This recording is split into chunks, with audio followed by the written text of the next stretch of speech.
Year 8, this quick video is to provide feedback on the Henry VIII autumn assessment. Question number 1 asked you to identify two statements linked to interpretation A. Interpretation A says that King Henry VIII changed the heart, mind and face of Britain. Great Harry, as he was known, was especially praised for having rescued the English Church from the cruelty of Rome. Today, historians recognise that his reign contributed to an extraordinary legacy, modern Britain. Henry began his reign in a medieval kingdom. He extended it in what was effectively a modern state. We are still living in the England of Henry VIII. So the two statements that apply are 1 and 4. Well done. Everybody ticked 1 and 4. The only people who didn't get 2 marks are the people who ticked more than 2 options. Because in a question like this, if you tick more than 2 options, you're increasing your chances of finding the right answer rather than knowing the right answer. You lose a mark for ticking more than 2 statements. You can't get full marks if you do that. But well done. Everyone in the class identified number 1, Henry was significant, and number 4, his rule contributed to the modernisation of Britain.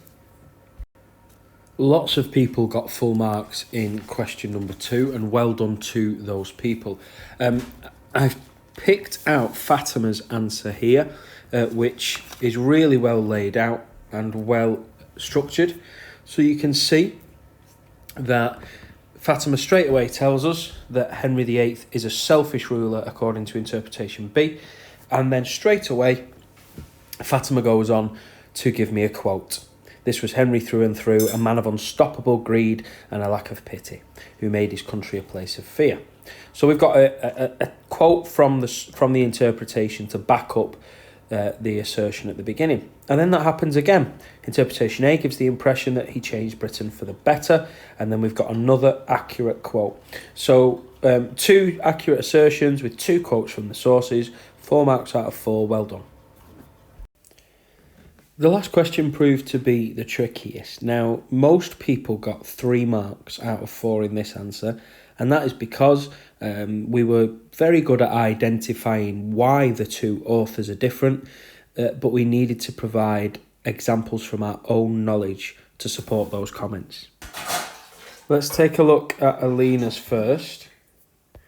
So you can see there that, first of all, we look at Alison Weir.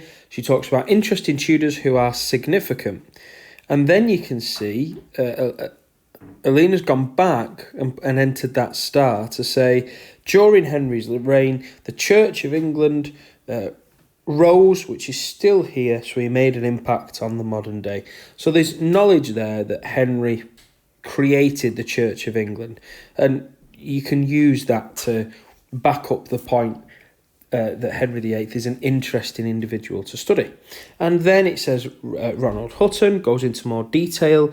Henry was a greedy man who spent money on wars and made people pay more tax. So we've got two accurate comments about provenance and why they're different, but then knowledge to back it up.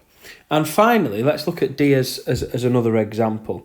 So again, it says interpretation A writes about people who the author is interested in, and then it says Henry had a fearsome temper, but he could appear quite calm and rational. So we've got knowledge there of Henry's character. Then later on, interpretation B is quite critical, points out the flaws and rebellions in his reign.